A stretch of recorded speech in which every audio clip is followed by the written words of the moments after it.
Jóvenes del Colegio Ciberuni, tengan ustedes muy buenos días. Me dirijo a primer año de secundaria. El que les habla es el profesor Alfred Ceballos Portillo, encargado de lo que es la asignatura de Química en este año 2020, ¿no? Antes de comenzar con la clase virtual, espero que ustedes con sus familias se encuentren bien y que vamos a pasar de esta situación difícil que está pasando en Perú, ¿no?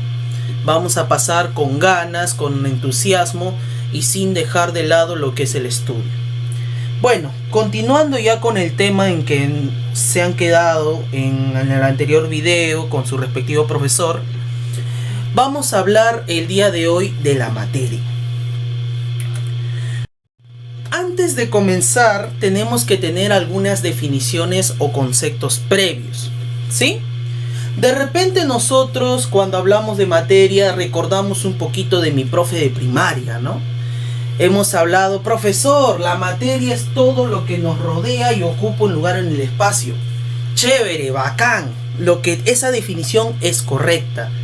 Pero al nosotros ya entrar a un nivel secundario, esa definición que tú tienes es necesario expandir un poco más, agregar conceptos un poquito más complejos, y es lo que vamos a ver hoy en día. Vamos a hacer un remember de lo que hemos visto en primaria, pero vamos a agregar algunas cositas nuevas, ¿no? Vamos a ver el siguiente dibujito. Si bien es cierto, estamos iniciando primer año de secundaria, ¿no? Tenemos que hacer un recuerdo de lo que es la materia desde el punto de vista de la química. Nosotros definimos a la química como una ciencia experimental que estudia la materia, sus propiedades, su composición, su estructura y sus transformaciones. ¿Listo? Entonces, la química va a estudiar a la materia, sus características, sus derivadas, ¿no? Todo lo que tenga que ver la materia. Pero para eso nosotros definimos la materia. Dice, es todo aquello que existe en la naturaleza y cuya característica es presentar masa, y ahí no se ve, tuve un lapsus brutus, y volumen. Lo que a ti, tu profe de primaria te ha dado, materia es todo lo que nos rodea y ocupa un lugar en el espacio. Es válido, pero aparte de que ocupa un lugar en el espacio o simplemente algo similar con otras palabritas, es que la materia en general tiene masa y volumen. ¿Ya? Hay que tener eso bien en cuenta. Listo. Como ya sabemos lo que significa, lo que es el concepto de materia, esta materia también se clasifica. Y es como vemos en este pequeño gráfico que está acá.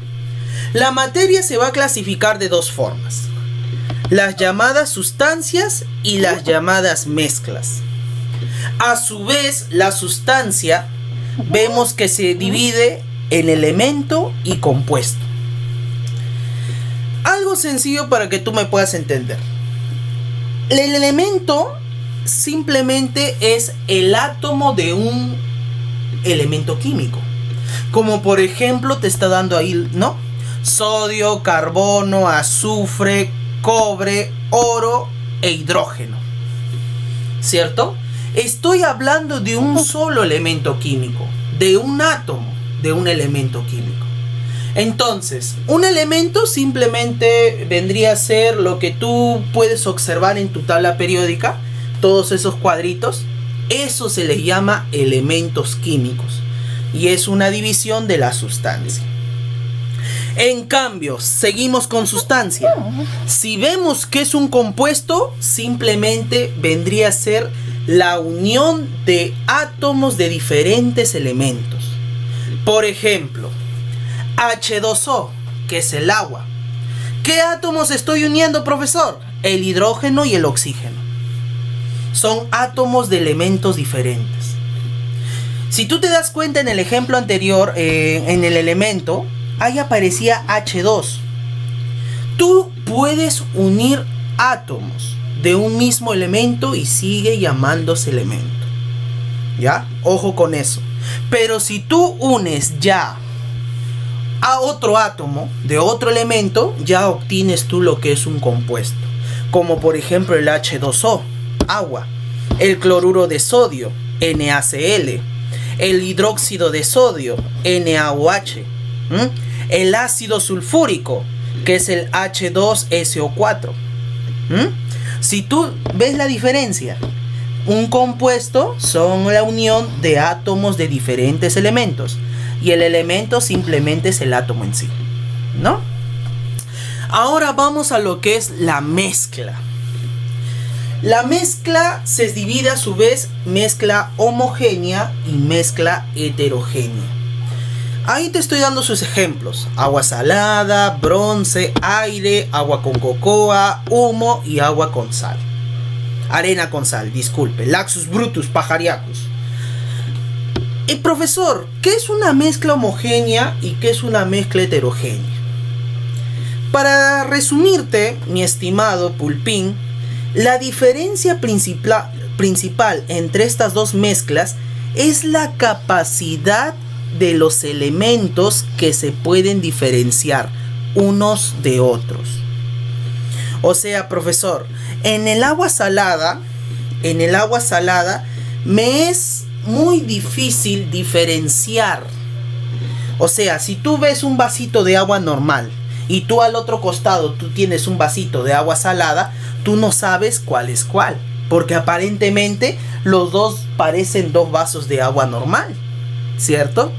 Entonces, una mezcla homogénea a la vista del ser humano es difícil de diferenciar los elementos o los compuestos que contiene. El agua salada, como ya te dije ese ejemplo, ¿no? El aire, nosotros respiramos oxígeno, respiramos aire como tú desees, pero tú no puedes diferenciar. Ese aire es una mezcla, porque al decir aire no solamente estoy hablando de oxígeno, también estoy hablando de repente de plomo por la contaminación de hoy en día, pero a nuestra vista no lo podemos diferenciar. En cambio, una mezcla heterogénea, agua con cocoa, ya, tú agarras en Navidad, ahí está tu lechón, tu pavito, y tú pones tu chocolatada. ¿Qué color es la chocolatada? Ya, color marroncito. A tu vista tú lo diferencias. El humo también lo puedes diferenciar, porque tú ves una nube negra, espesa, y el olor también lo puedes diferenciar. La arena con sal es otro ejemplo. En resumen, mezcla homogénea, nosotros podemos diferenciar qué compuestos o qué elementos hay a la vista. No, laxus.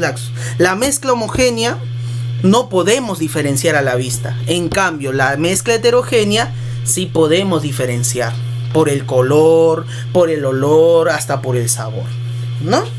Listo, continuamos. Ahí está tu amiguito. Las fases de la materia, esto también ya lo hemos visto incontables veces, ¿no? Nosotros conocemos actualmente 4 estados de la materia: el estado sólido, el estado líquido, el estado gaseoso y por último el más tranca, entre comillas, el estado plasmático, la fase plasmática, ¿no? En el universo. Vamos a ver la fase sólida. La fase sólida, como te aparece ese dibujito, estamos poniendo como una tabla en donde te voy a explicar sus principales características. En la fase sólida y en todos los demás estados de la materia, existen dos fuerzas que van a estar perennes, que es la fuerza de atracción y la fuerza de repulsión. Esas dos fuerzas ocasionan las moléculas, las partículas dentro del objeto, dentro de la materia. Nosotros sabemos que la materia está hecho de átomos, ¿cierto? Esos átomos, esas partículas, esas moléculas se encuentran sometidas mediante dos fuerzas, la fuerza de atracción y la fuerza de repulsión. En el caso del estado o la fase sólida, la fuerza de atracción es aquella fuerza que va a hacer que las partículas estén juntas, se estén aplastando mutuamente, se estén chocando, ¿no? ¿Para qué? Para que esté de una forma dura, de una forma compacta. En cambio, la fuerza de repulsión es todo lo contrario. Es aquella fuerza que va a hacer que las partículas se separen, ¿no? Se separen, se alejen. En el caso del estado sólido, la fuerza de atracción tiene que ser mayor que la fuerza de repulsión para que el objeto esté compacto, para que el objeto esté duro, para que tenga esa forma, ¿ya? En ese caso.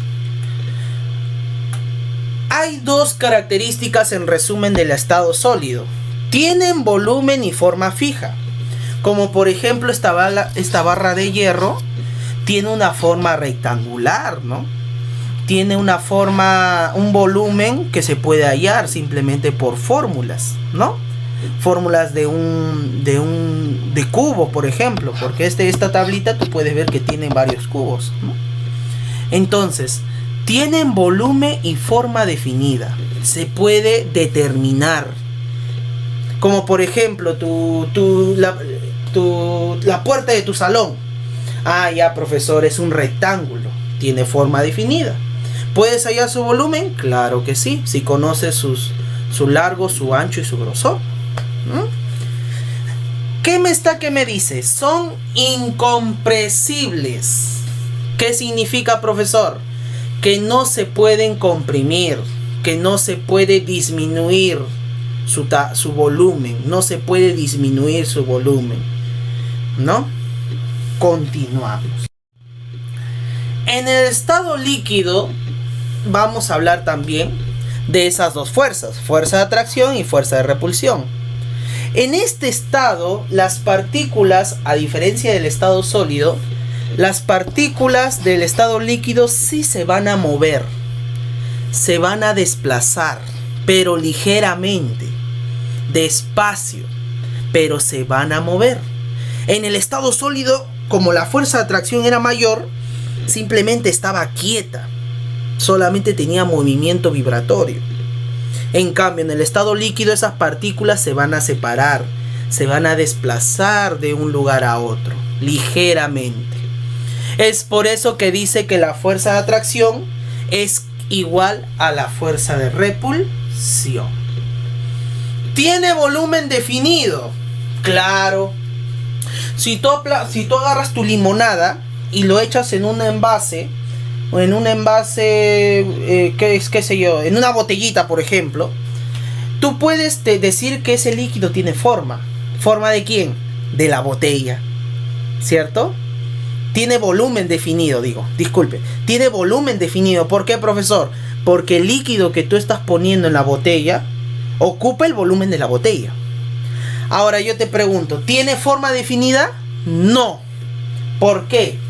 Porque si esa misma agua tú lo pones en un envase rectangular, ¿va a tener la misma forma? Ya no, ¿sí o no? Vuelvo a repetir el ejemplo para que me puedas entender. Tú agarras tu limonada, lo echas en tu botellita, en tu loncherita, ¿no? Entonces, ¿qué volumen va a tener el agua en ese caso? El líquido. El volumen del envase que lo contiene, ¿cierto? Pero si esa tiene forma definida, no, la forma va a variar, la forma va a cambiar. ¿Por qué? Porque ese líquido tú lo puedes pasar a otro envase de otra forma. Si yo quiero, profesor, no quiero en una botella, yo quiero en mi plato, para hacer mi caldo. Ahí está, tiene otra forma, ¿cierto? Es por eso que dice que es volumen definido y forma variable. Son incompresibles igual que el estado sólido, ¿no? La fase gaseosa, esto es casi igual que el líquido, Pero en este caso, las moléculas se van a mover, se van a disparar, se van a de aquí mover para allá. Se dice que es un movimiento caótico, de caos. Es por eso que la fuerza de atracción va a ser mucho menor que la fuerza de repulsión. Porque las partículas se van a mover con velocidades ya altas.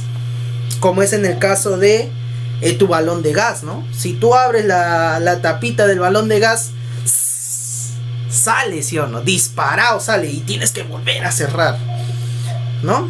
Listo. Tiene volumen y forma variable. Ahí está.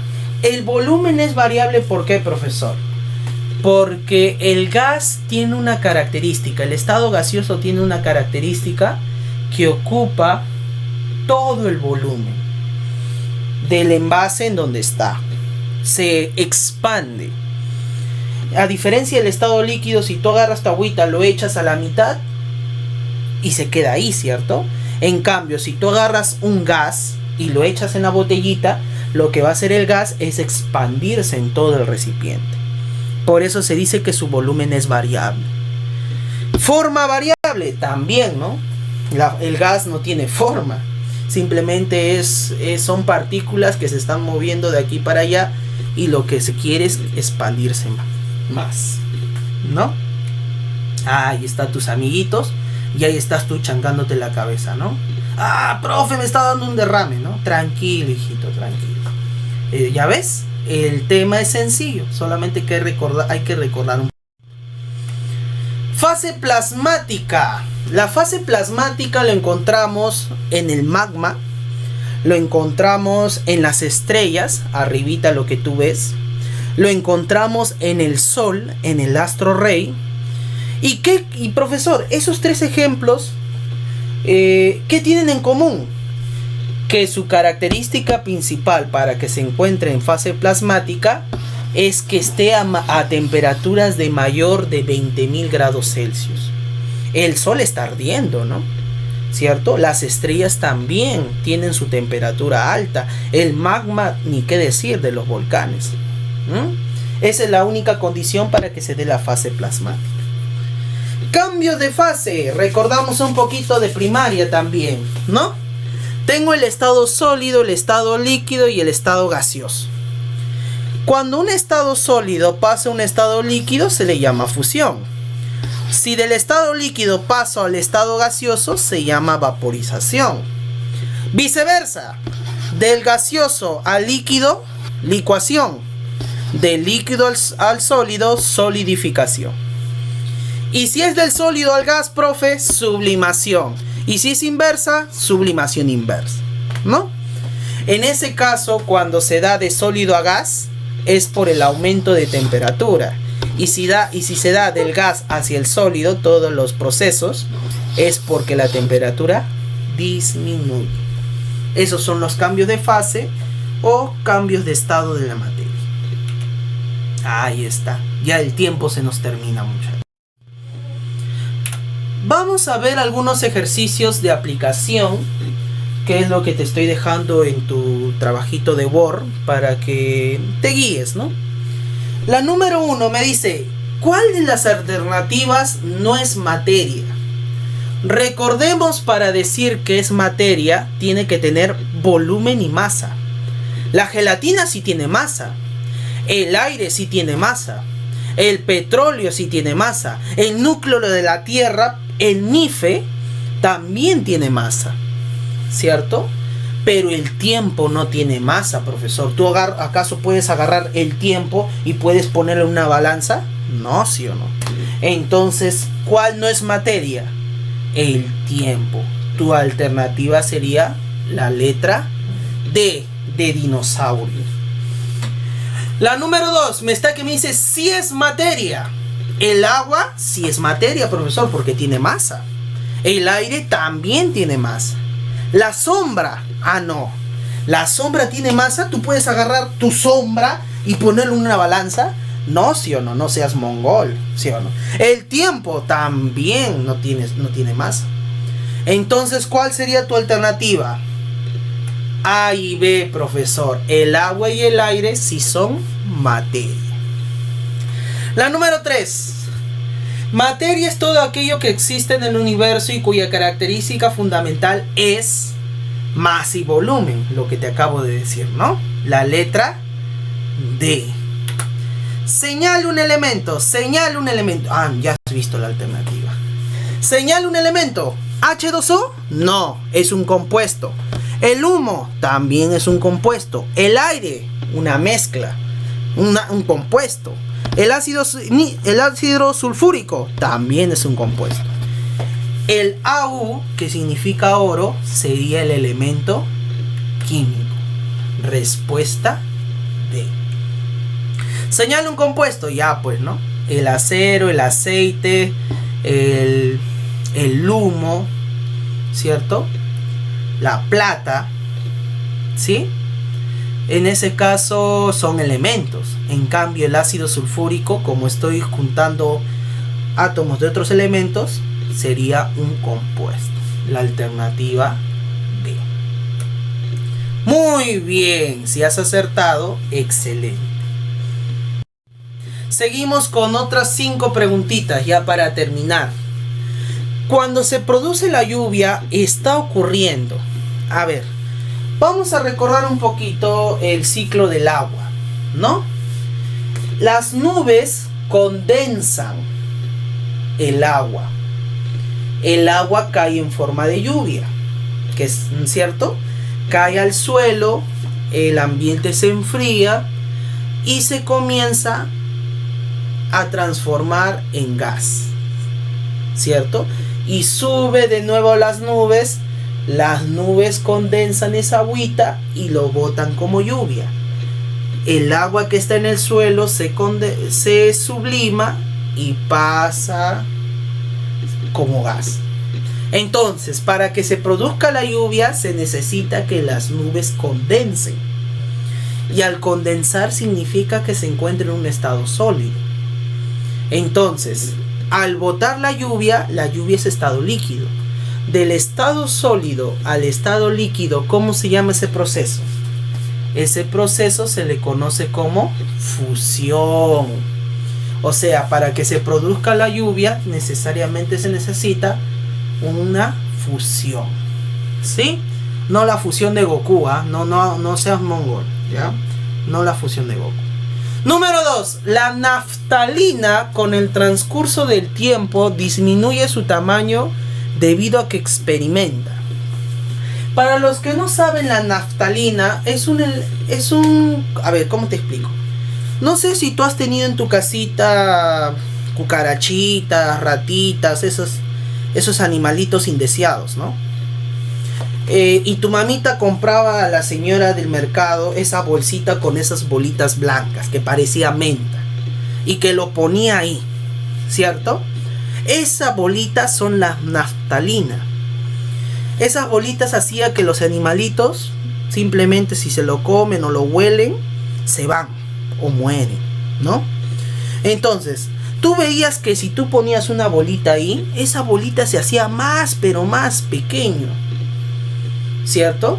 Es simplemente por el aire que roza a la naftalina y se va gastando. Entonces, la naftalina es esa bolita que se usa para matar los bichitos. Se encuentra en estado sólido. Pero profesor, no veo que deje agua alrededor. Entonces no pasa por líquido, sino que pasa a un estado gaseoso. Simplemente esa bolita de estado sólido pasa a un estado gaseoso porque no deja rastros de líquido. O sea, no se convierte en líquido, sino que de frente se convierte en estado gaseoso. Entonces, de un estado sólido a un estado gaseoso, ¿cómo se le llama ese proceso? El proceso de sublimación. La respuesta D. ¿Qué compuesto es tetratómico? La palabra tetra significa 4. Tómico significa 4 átomos. Entonces tú buscas en tus alternativas cuál tiene 4 átomos. CO2, un C y 2 O. ¿Cuántos suman hasta ahí? 2 más 1, 3. H2O, 2H y un O. ¿Cuánto suma? 2 más 1, 3. CO, monóxido de carbono. Tienes un C y tienes un O. 1 más 1, 2. NH3. ¿Qué significa? Un N y 3H. 3 más 1, 4. Entonces ahí está tu respuesta, pues, mi estimado Pulpín. Sería la respuesta, la alternativa D, de dinosaurio. ¿Ya? Señala un compuesto triatómico. Triángulo, profesor. Tri es 3. 3 átomos. De frente, ¿cuál es, hijito? CO2, ¿no? Porque tienes un carbono y 2 oxígenos. 2 más 1, 3. El dióxido de carbono sería tu alternativa C. C de casita. Señala el número de átomos del ácido sulfúrico y te da su fórmula, ¿no? Su fórmula, H2SO4. Tienes 2H, tienes un azufre, hasta ahí son 3, y tienes 4 oxígeno. 3 más 4, 7. Entonces, ¿cuántos átomos tendría el átomo de sulfúrico, el ácido sulfúrico? La respuesta sería 7. Ahí está. Bueno, jovencitos, eso sería la clase de hoy. Muchas gracias por haber visto esta clase. Si tú tienes algunas dudas, simplemente me dejas tu comentario. Y ahí en tu ficha también está tu test y también está tu trabajito domiciliario. Siempre hay que estudiar. Y bueno, deseándoles lo mejor en estos días que estamos viviendo de cuarentena. Muchas gracias y nos vemos a la próxima. Chao, chao.